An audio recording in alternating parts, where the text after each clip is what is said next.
یا بر هر تشته در حق ملامح بودی بیازدی و الکساندر جابا سمپوزیوم که ها هاتیه چکرینه براستی از گله کیف خاشم جبر کو ملامح بودی بیازدی نوا جمعیت کرده دا زیده نه ناس کرنه ملامح بودی بیازدی دما ارزرم دسکنه سال 1854 دا شهر روسا و عثمانلیا چیده به اچاق برای یاته کشتنه کره یا کار دکه دبار آن خراد به و امنا دچن ارزرمی دم کیره که دسکنه راج اداره نکه تام یا بگره الکساندر جابا امنا هفته ناز دکن و گل خوات دکه لی جیانا ملا محمود بیازدی گل چتنایی داده باز دوه نگاه 5 بلگنامه از ایرو بحث آنها بکن 2 بلگه دا ملا محمود بیازدی دو خوزه که سلطان جرا معاشه که گریده 3 بلگه جی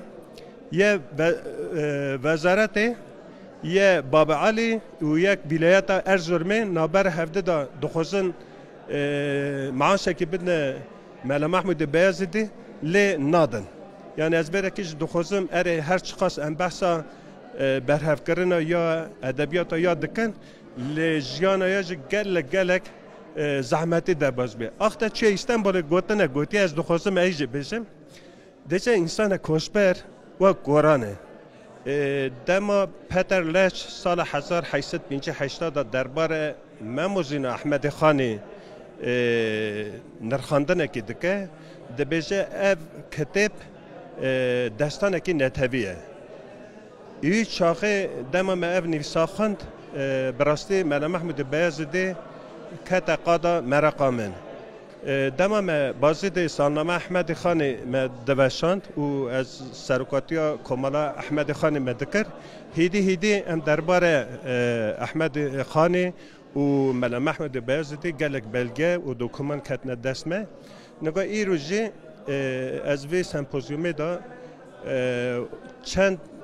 بلگنامه در حق ملا محمود بیازدی دا از پیشکش بکن اف بلگانا 10 بلگه هنه حتی سال 10,000 نها اف بلگانا براستی نو جمعیت کرده دا تنبو هم آرشیون آوروپایی هم آرشیون عثمانلیه دا اف بلگنامه مدید و مثالنامه احمد خانی دا امنا وشاندن زیدتر در حق جیان ملا محمود بیازدی ام آگاهتر بود جبر که هر کس بحثا الکساندر جابا و تکیلیا یا دکه و گوتن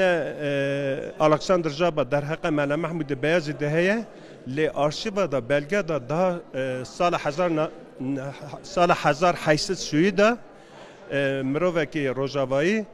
وک ناوه زرن با تی بازیده و ملا محمود بیازدی ناز دکه و ملا محمود بیازدی چخواست مروه که هجا چخواست مروه که زانا و عقلمند دبینه و دم دچه والات خبان تشتانه دنویسینه برستیش یعنی ام کرد لازمه